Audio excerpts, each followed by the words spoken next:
just like to just talk about awareness. Awareness.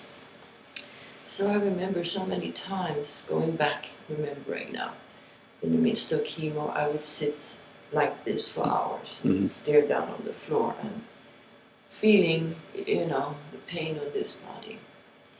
And then it came to me that who is the one who's feeling this?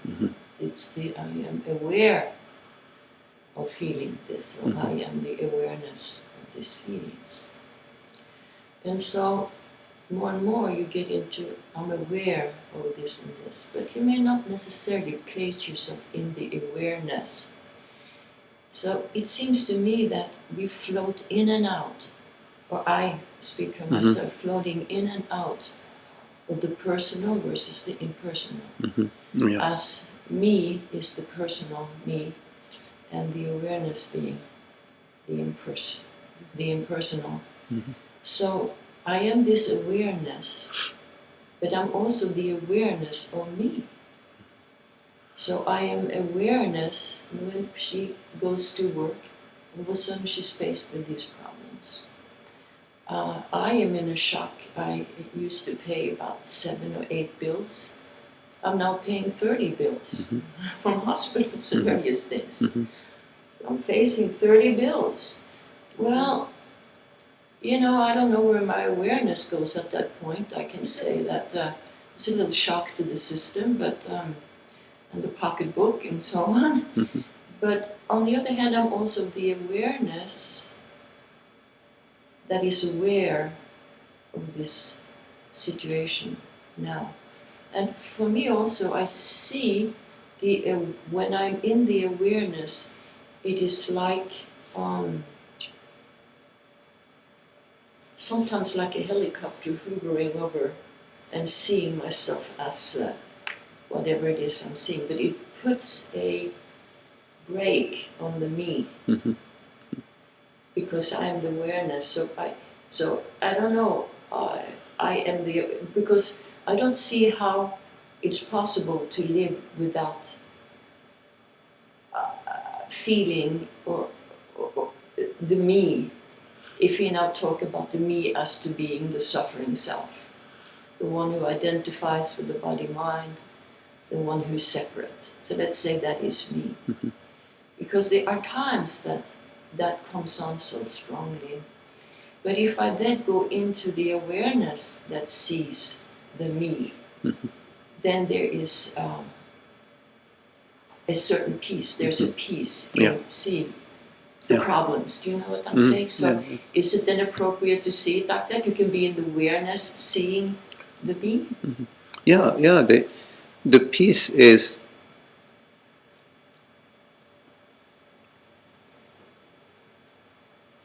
the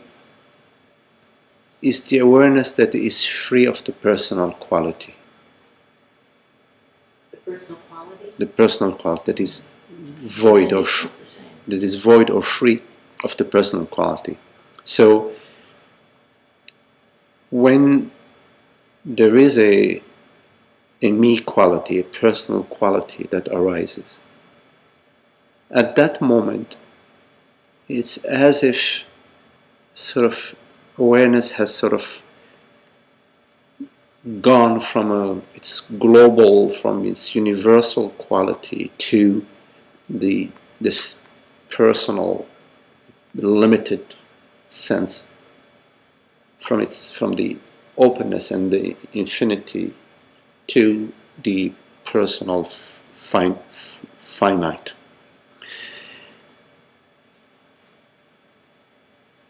And then there might be a flash out of that.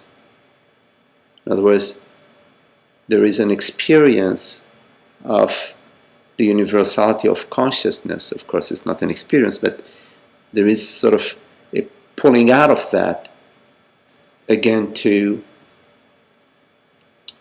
presence, to the borderless, to the universal consciousness.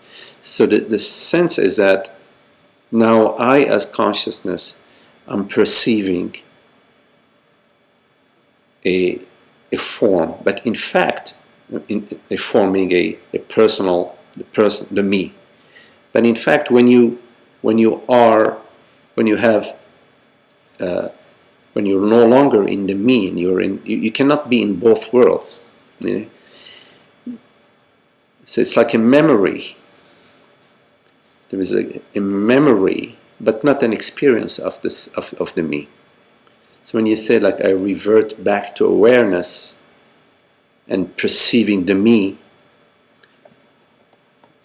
that's not what the experience is.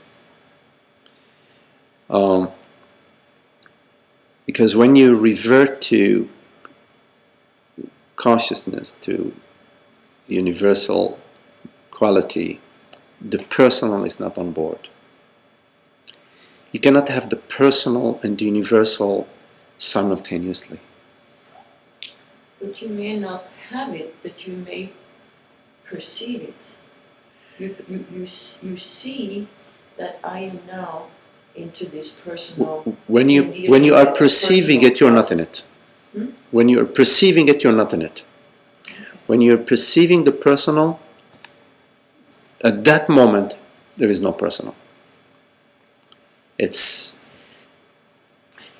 you're not really perceiving when you're perceiving the personal, you're not the personal. It's a memory, an echo. It's a memory. That's actually a good point. At that moment, you're not the person, but there is a residual impression, but you're not the person. There isn't that experience of a person. Check it out. Can I just comment on Yeah. that? It's like sometimes I wake up and I'm feeling really good I'm usually very good when I wake up. I'm in a good place. And then when you said memory, I have to remind myself I have problems. No, remind yourself not to remind yourself that you have problems. But then, just get on with the day. Yeah. I'm saying, but Yeah, I understand. I'm in peace, Sure. Up and I have, Sure. I'm a morning person, I Sure. love morning, and then I start getting coffee, and then I start to remember what I have to do that day, Sure. or things that I didn't finish yesterday, Sure. situations. And then all of a sudden my brain starts Mm-hmm. and then I realize that in order, what you just said is, you have to remember. Yeah. You see, in a way, that's why sometimes it's said that we love our misery. Yes. We choose it. Yes. We choose it. Our Our misery, we love our misery. We choose it. Oh, We yeah. choose, in a way, there is there is some juice in that stuff. You have to you recognize that. It's an important recognition that at some level you're enjoying this drama and Oh, yeah. at some maybe the enjoy is not there is some juice. You're getting something. There is something in it from it. Maybe it's at the body level. You feel more. It charges you somehow. Charges you more. Yeah. More opaque or dense, or you exist. You have a weight and a mass, and I think it's more. I can't relate to what you that I get any juice from being miserable, but I can relate to the fact that it is. I forgot the word. It is common. I mean, not common. It's familiar. Mm-hmm. You're going Yes. into a place that is familiar. yes, yes. But Yes. but we take any joy from Yes. it, or Yeah. Well, right. It's the familiar aspect. It's like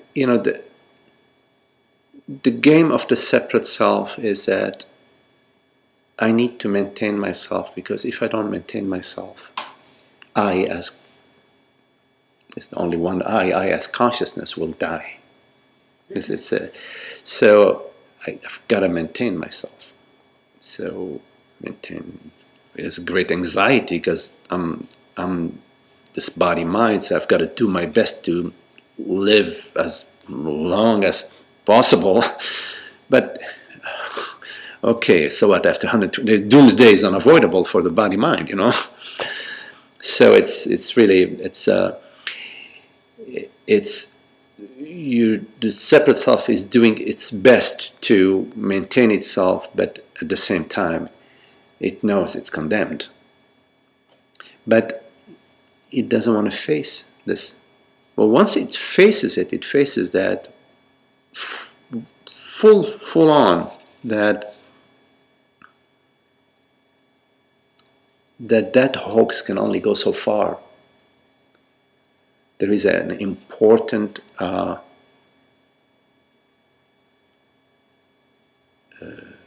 shift in that structure. There is something that's really shaken up, and the question goes deeper, the contemplation goes deeper. So the familiar, at some point in time, it's going to hit the wall. The sooner we realize that, the less we continue to download it, to bring it on deck. Remind ourselves of it. Yeah. Because you're playing, the brain is just saying the same thing over and over and over and over and over. Yeah. But where is it going? It's just going in time and space for some imaginary eternal bliss for the body mind. Yeah, it's insane. It just makes you crazy. Yeah, right. It's just repetitive. Yes. Constant. Yes. Now, what's the beauty about all of that is that this entire charade is your dream. It's not what you are.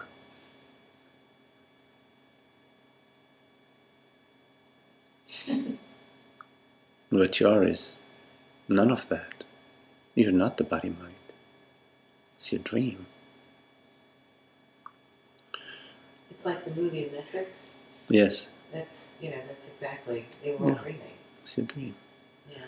So you realize what you are, which is not the images on the screen, but the reality that transcends the mind.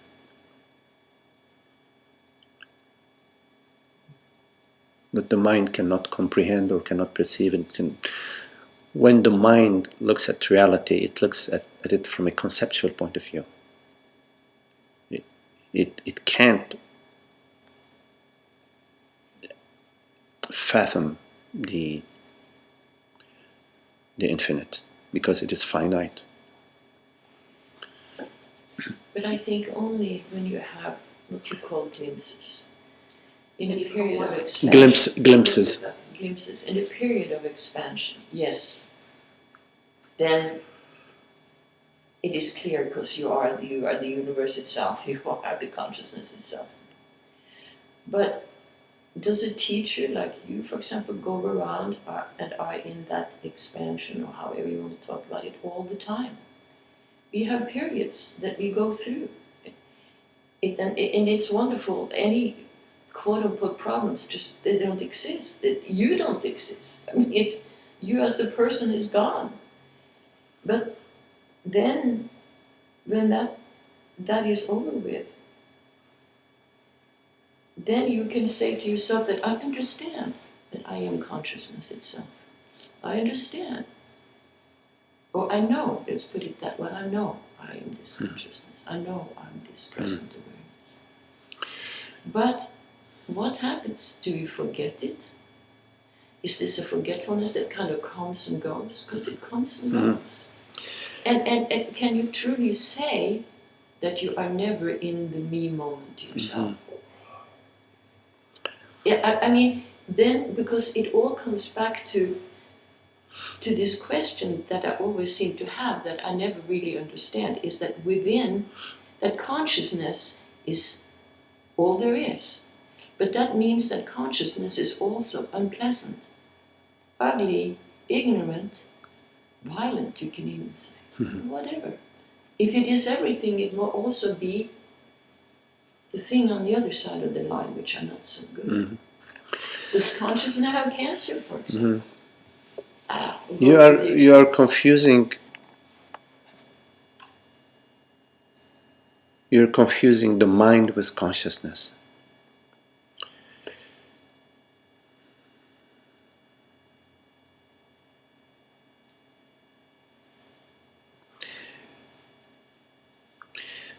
So when you are dreaming, when you are in your night dream, when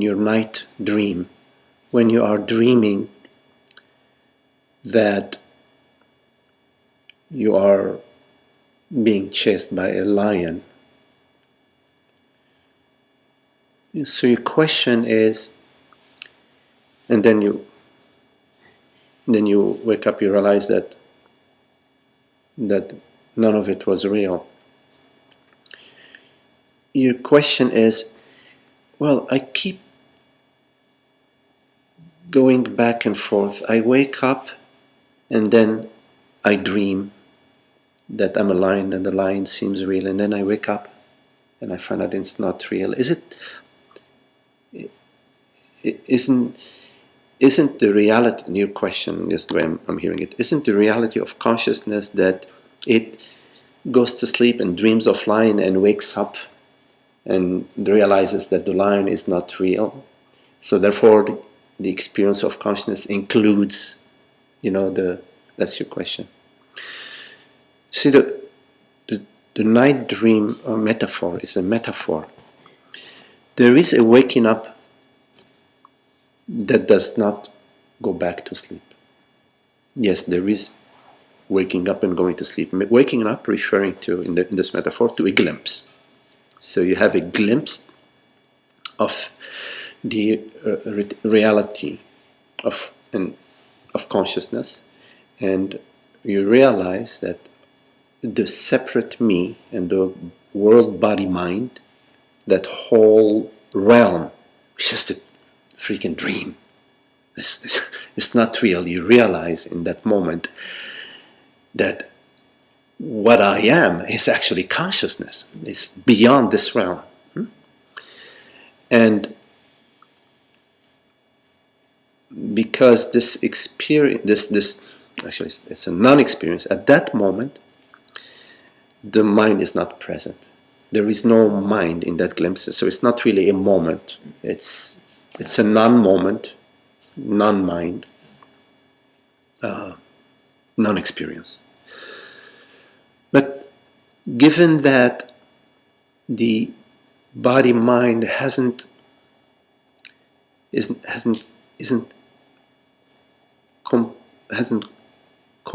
not completely, let's say, healed from the belief systems and feeling systems that we refer to as ignorance, then there is a download again at the feeling and at the mind level of the sense of me, of the unhappiness. And there might be a tendency, which maybe you're expressing, but I know that it's expressed by other people in the Advaita field. There is a notion that,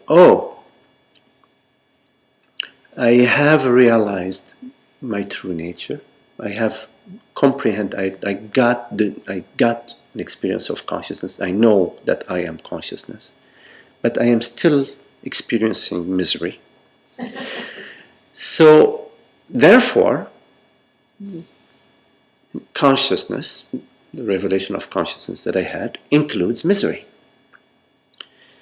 And that is a correct position, correct statement from that level, from that level of understanding, from that level of experience or non-experience. It is a correct statement. But it is not the ultimate revelation. There is a revelation that is beyond that. It's an important interim point to realize.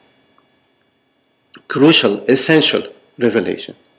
To realize that I am consciousness and that I am not the body-mind structure. But since suffering is still arising on board, it's very important to continue your contemplation. Very important to continue your contemplation and not to be satisfied with whatever teachings there are out there that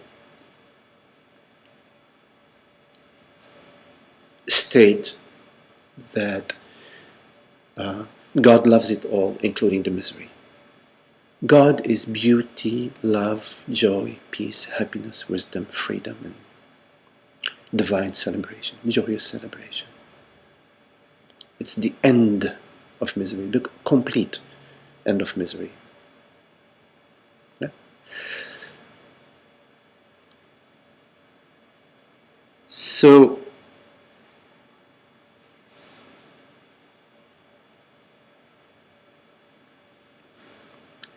given that the Humpty Dumpty egg has cracked, right? There is a light that's seeping through in the space. It's unavoidable. So there is wisdom and intelligence shining through. But there is a faint, because of the crack is not a complete opening. There is faint shadows. There are some places of light and there are some places of shadow.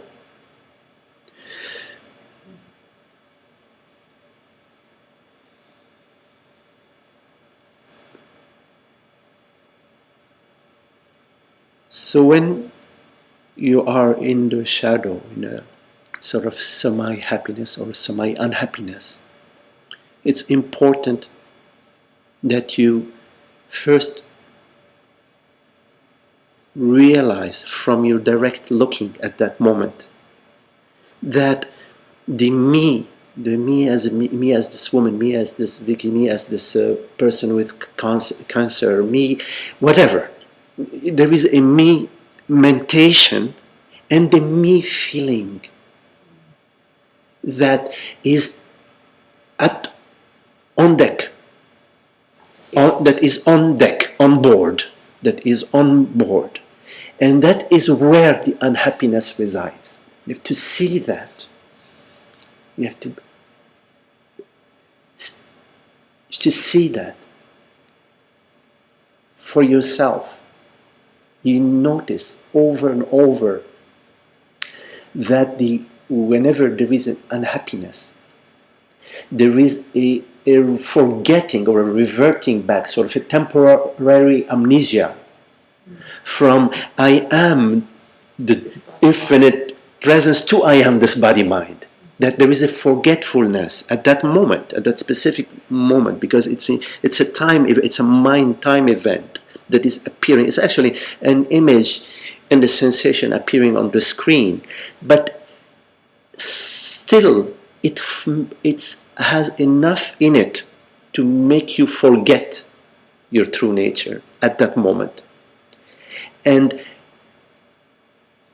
hypnotizes you to come and fix the problem, or resign yourself that happiness and joy and freedom and peace includes me. You see, it's important that you don't buy that argument, and for you to at the feeling level to release the entire experience, sort of be transparent to this entire phenomenal experience. Be transparent to it and allow it to dissolve into the space, the infinite space of consciousness that you have realized yourself to be, without wanting it to dissolve. Without intention, without personal intention. You know, I can give you a concrete example. There's triggers. Is what? It's a trigger, because I understood it. It's a trigger in the mind. If I am listening to you, Maggie, and I get into this state, or non-being, of what you say. Presence. Of presence. Yes. Yeah. Impersonal presence. Yes. In person. Impersonal presence. Yes. You go into this state. You see clearly. I am consciousness itself. I am all this, and it's, as you said, you use God as peace, beauty, Joy, happiness, freedom. everything, Yes. exactly. Yes. Then comes the trigger, and I've felt it right now. Mm-hmm. You use the word God. Mm-hmm. See, immediately what appears for me Mm-hmm. is that God is the. It's an academic statement Mm-hmm. that appears for me right, and every time God is mentioned, it appears for me, Mm-hmm. and that is that the monotheistic God is a personal God. Mm-hmm. Allah, Yahweh, God is a personal God. A God invented by human beings. So you have to be careful not to use the word God here. It sounds like, But I mean, it's bigger, this side that. I know what I mean. So I don't want to hurt anybody who believes that, You're not it's going to not. hurt anybody in this group. Okay. Well, it's too late for that. It's too late.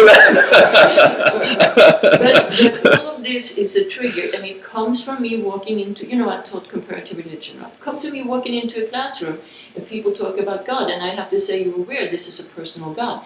The only impersonal God that people have created is Brahman, actually. It's completely impersonal, no gender, non-attributes, and so on. So as you mention this word God, immediately it triggers, it hits on a trigger in my mind that turns it away. Well, and see, just you see But the that- you see the that's trigger. I mean, you're But I telling. think that's what we do all the time. Yeah, wait. But here, but no. There's a difference between getting triggered and seeing the trigger. I mean, you're seeing the trigger. You're sharing that whenever you hear the term God, you go, there is this trigger. So you're seeing the trigger. That's beautiful. When you see the trigger loses it loses its hold on you. No, but I described it as a trigger, but it is not the trigger when it appears. It's a you used the word earlier. I can just, in retrospect, say that this is a trigger. It was so clear to me now. I think if we were in the state of present awareness all the time, we would not even be here. There's no need to be here then. We are here because we are constantly pulled back into the me situation and to the me, which then takes over, and then for such a long period or long stretches or tiny period, whatever. So I'm just trying to figure out what it is that happened with me right now, or the person me, and that was it. You just mentioned one word, and it triggered something, a response in me. I get distracted with this response. I think about this response, and I think that's perhaps. She goes to work. All of a sudden, she's faced with problems. Has to be solved, triggered back into this type of reality. You see the fact without being able to have that tool that immediately places itself between or in that which is not. You see, you're trying to. You're holding on to a personal experience of awareness that you don't want to lose. It gets. No, but I just saw the trigger. What happened right now, Mark? Yeah. Whatever happens in the openness of presence, in the openness of being. A contracted impression, a me impression that arises, is arising in the openness of being and is an invitation for you to see something, for you to perceive, for example, that you are at that moment moving, giving your attention to this thought and impression, and giving them your attention, giving them a reality, buying into them. it's an invitation for you to see something, to contemplate. So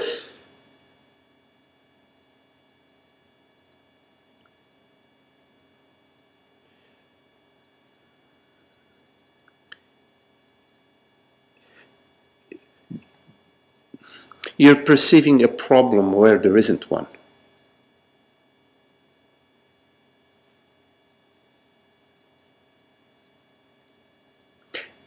And because you are perceiving a problem,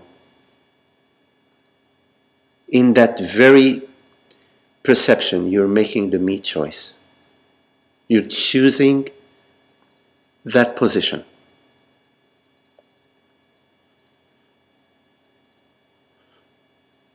Unconsciously or consciously? Doesn't matter. Whatever, it doesn't matter. I wouldn't say consciously, but it doesn't matter. So there are just endless opportunities.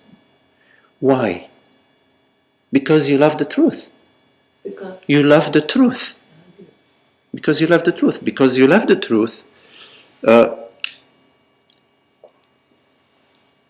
there are endless opportunities being presented to you in life, in the cancer, in the sadness, in the writing the bills, in whatever. It differs from person to person. In those very circumstances, there are opportunities. That they're gifts. They're divine gifts. Actually, everybody is interested in truth. It's just is interested in happiness, in peace and happiness. It's just that when there is a revelation that what you are is not this weather element that referred to as Vicky or Magdi or whatever, that what you are is a reality, the reality that sort of dreams this character and all characters, then everything that's being experienced, that's being made available to you, is an opportunity for you to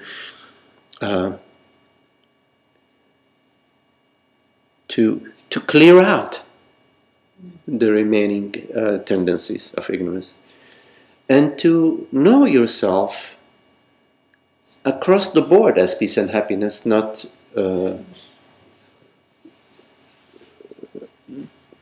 and that's your that's bound to be, that's your destiny now. It's too late for you to go back. You cannot go back anymore to ignorance. It's too late. You can delay it. You can patauger. You can sort of take your time. But why? Go straight to the freedom. So the whole identification with the body-mind, once you see it to be, not the reality of consciousness, then why continue to make that choice of, caring so much for the body-mind? I'm not saying, mistreat it. No, I mean, light-handedly, you attend to it, hunger, you do your chemo, you do your bills, but it's all, it's so much at the surface. It's not, yes, yeah. But there is that tendency to hold back. I know, what you just said about, why not go for it? There is, I kind of, it's like sometimes I'm almost feeling something, and then all of a sudden I notice myself holding back. It's that holding back. It's like, oh no, I don't know if I'm ready to give up this game yet. Mm-hmm. Yeah. And it does. Yeah. As it has entered my consciousness more than once. Yeah. We choose to stay outside of the kingdom's door. We choose to sort of stay in the village. Okay, I mean, we want to stay in the playground and play with our stupid toys. Yeah, I mean, but at the same time, we're sick and tired of Exactly. A happy day, an unhappy day, a happy day, unhappy day. It's called being hooked on the entertainment of the world. You know? Yeah, it's just, But it's you know you it's don't a want to be there farce. anymore, but you're not really quite, Mhm. just Yeah. somehow, Mhm. sometimes we need a shove or something Yeah. ourselves. I don't Well. mean somebody else has to give it to us, please don't. When you said, give me a break, Give me a and you break, went down and the I broke steps my and broke foot. your leg. I don't say that anymore. Yeah, See, make it easy is what I say now. Let me transition. you are the awareness, and it's not personal. There is, if you look directly at it, which is it's your experience, you cannot find a size, a shape to it, a direction where it goes. It doesn't flow to the rear, to the back, to the right, to the left. There's nothing that contains it. It's and it's the light of awareness that shines through and through. It's eternal. It's what perceives this perception, what this perception is made of. It's never off. There isn't. It doesn't. It's not. It doesn't have an on-off switch. It's eternal on. It's an eternal on switch. There's no switch. It's not hidden. It's not hidden. It's right here, right? absolutely. It's the presence. It's the peace and the sweetness, the happiness, the relaxation, the love, the trust, the tenderness.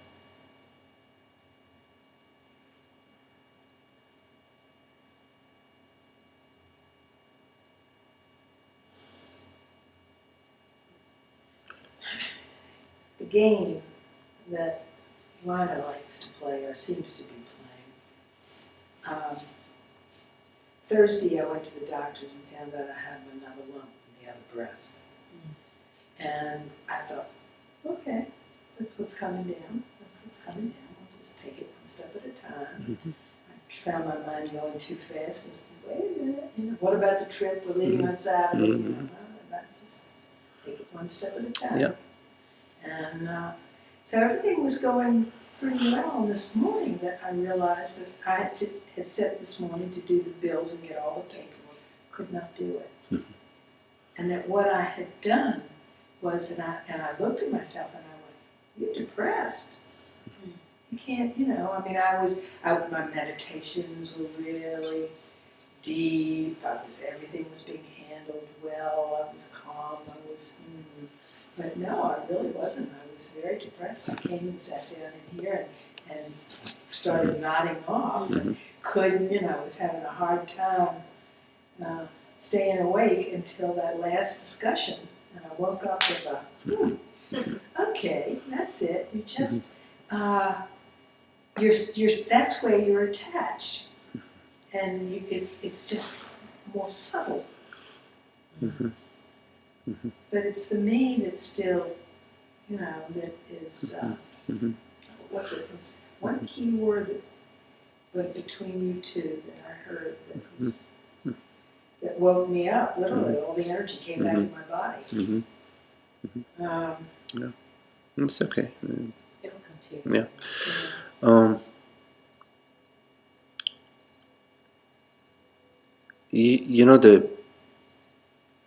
Even a very beautiful,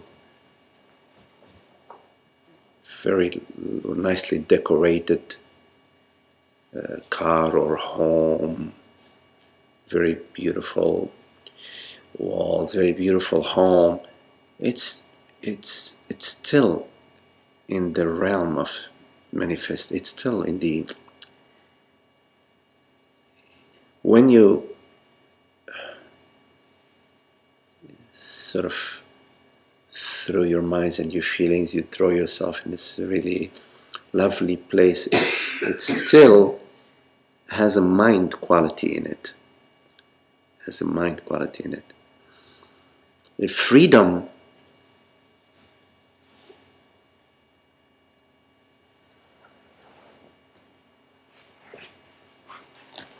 is absolute and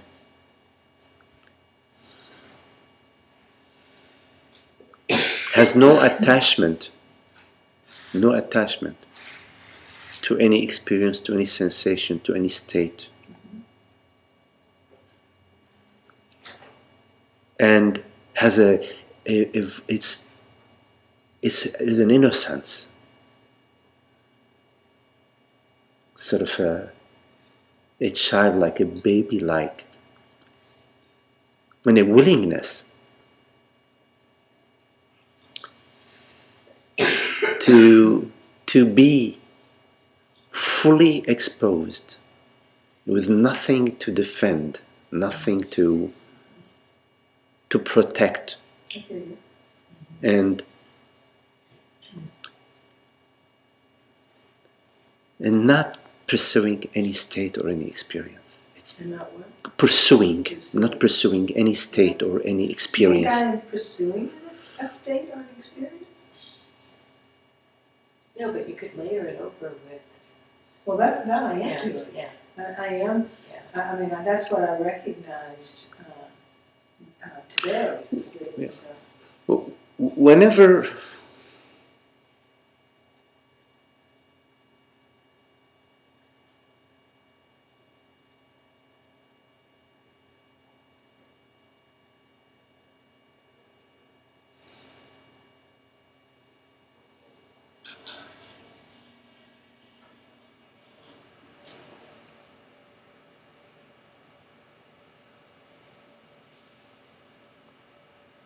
there is a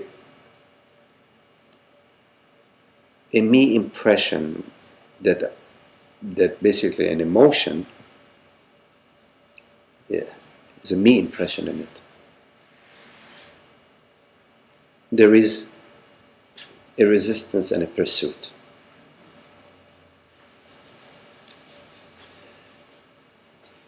And there isn't the surrender and the open willingness to sort of be completely vulnerable, completely, and is that our conditions.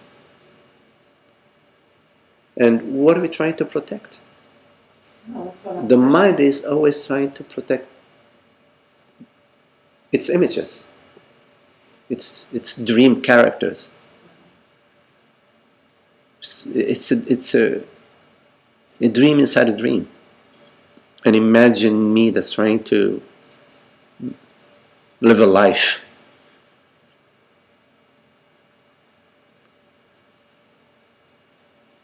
So, what is it or who is it that gets depressed? It's me. Yes. Me as what? Not me as consciousness. No, I understand. It's that. me as a I see that. me as a dream character. Yes. That's what I'm Yes. looking at. So and why is the dream character getting depressed? Because some expectations of it are not being met. Exactly. So it's a dream character that has a dream of a certain way the dream character's life needs to unfold. And oops, too bad, it's not unfolding that way. So the dream character's dream, what we refer to as life, we refer to it as my life. I mean, once you start, looking at that, you just shake your head. Yeah. But it's more at the feeling level that it really matters, much more than at the understanding. It's important that at the feeling level, in your belly, in your chest, wherever that you locate that what we refer to as depression, that sensation, the bodily sensation. Just you go to it and you go with your total vulnerability to it, your total openness to it. You go to it with open arms, not to embrace, not to do anything, just the openness of being. Just go to it with the openness of being, and you invite it to just join you, They're not trying to get rid of it. Join you in the celebration of openness. You're invited to the celebration of the celebration of presence, which is the only true celebration. Is celebration of presence. It's not a happy birthday celebration or Hanukkah or whatever these celebrations. It's not that. I'm talking about the real celebration, celebration of consciousness, the eternity of consciousness. So you invited. That was what was said. That there's everything that happens is for good. Yes. So Yes. and I went, that's why I woke up. Yes. That's what Yes. the juice came. Yes. Yes. You see, everything that happens is for good, but it's not for my good. Right. You see, it's very important. It's not it's not about the person. It's about the freedom is not the freedom of the person, but the freedom from the person. You see, so it's all about the good, meaning that there is a potential in everything that unfolds for To open the crack. yes, and for the relaxation of all those tendencies to just come home. All these tendencies to just relax and come home. They're welcome. They're welcome. All these tendencies are welcome to come into the openness of being that we are. They're welcome. So we're open to them. There isn't a distance between us and whatever appears. The invitation That's is. so good because I was getting depressed about feeling depressed. Yeah, oh my God, right. I shouldn't feel depressed. Yeah. Ask yourself, who is being depressed? Yeah. What am I truly? You see, as soon as you take yourself to be depressed, you're taking yourself to be a person. And you're at this moment you have gone into the tendency of I am a mortal body mind. I am this woman. I am this bad. I am depressed. Who is it? Who is it that is depressed? You see, who is it that is depressed? You see, depression. When you say depression is. It's just a bodily sensation with a me story. Exactly. Yes. Well, there wasn't even a me story. Well, there must be a me story because there is somebody who is depressed. Yes. In the story. It was a physical. It was like a very good meditation. You just sink down where there weren't any thoughts, and it wasn't until I actually had to function that I went, "Whoa, I'm not functioning. I need to get these bills done before I leave town." So imagine depression without a me. What would that be? There's no depression without it. There's no depression. So when depression comes on board, or whatever emotion comes on board, okay, there has to be a me, right? So go to the me. You go to the me because there is a me located wherever thought or feeling, whatever. Just go to the me and tell the me, okay, I see you. Yeah. I see you, beautiful. I see you, welcome. I see you. Okay, so come over, welcome here. Sit down here. You see you're depressed, right? Okay, not a problem. Sit here. You're depressed. We're friends. We'll make you a cup of tea. As soon as you go to the me, you have stepped out of the depression. You're in the recognition of something else, not a mental recognition. You're actually not the me. And do that over and over. Eventually, like these impressions, these emotions that arise, they cease to arise. I heard it. I agree with you. Yeah. Right. They just arise and then they go, oh, Yeah. It just surprised me. I didn't see it, and when I saw it, and when you said that, that's what I did. And that's it lifted. See, there is no me. You see, there is no me. There is no me. You've never been depressed. Right. You've never been depressed. There has never been a me depressed. It's all a story that we keep repeating and repeating and repeating. repeating. It's all A story that we keep repeating and repeating and repeating. As soon as we say, I'm depressed, we have brought the me suit, from the closet, a beautiful iron, nice iron, and put it on. That we've downloaded the me. As soon as we say, you've downloaded the me. What about if it's a chemical thing, though? If it's like a chemical depression? Like bipolar. All right. There has to be a me for any depression. So when we label somebody bipolar and so on and so forth, we're projecting some of our mind, some of our ignorance, and categorizing and boxing and forming a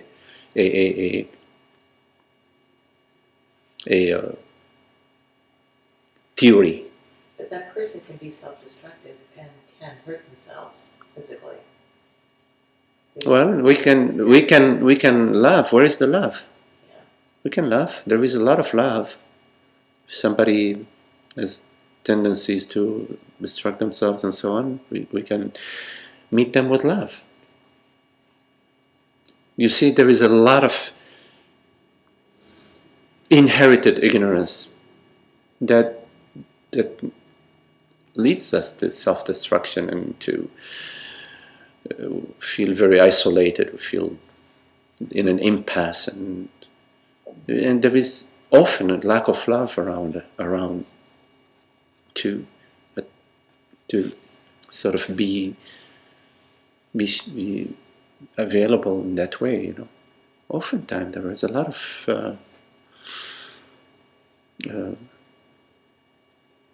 fears and judgments and evaluations, and I don't want to carry that burden. But there's also love. So, they say love heals everything, or something like that. Love heals everything. I remember, years ago, when I was working in a halfway house. I was, young, early mid-20s then, and I lived in a halfway house for mental people had was labeled like a mental and addictions. But I was living there, so I had a room. I was a young fellow, and I was very happy to have a place. And somehow, at that moment, in my life, without effort, I just loved these people. I really loved them. I lived there, would cook dinner together, and they had their cycles, but somehow it was just very beautiful. It was really very beautiful. And these very people, and it was just amazing to me that I would hear of incidents, because sometimes I was not there in the day. I was mostly in the afternoon, in the evening, of violent incidents between some of them with some of the staff that came in during the day working. And my theory at the time, again, it's just theory because I wasn't there to really witness what was going on, that sometimes when you are working, you might not be fully in such an open place. You're doing a job, you're not really giving. And they could sense that. They could sense that. They were being shuffled through the system, and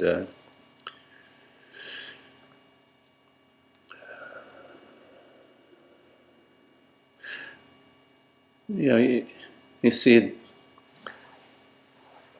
the mind already has all these stories about science is pure. It's purer. It's more pure, more true, than the mind and the softer sciences. It's the harder sciences are less ambiguous than the softer sciences. So you have to take them with a grain of salt. And you can approach people always with the presence, the intelligence, the openness, and the love. Because the consciousness is one. It's that one consciousness. Out of its freedom is appearing in infinite diversity. While remaining one, while remaining whole, undivided.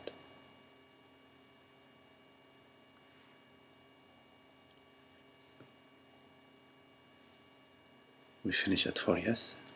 So it's 4 now. Okay. Very lovely. Thank you very much for your lovely presence. Thank you.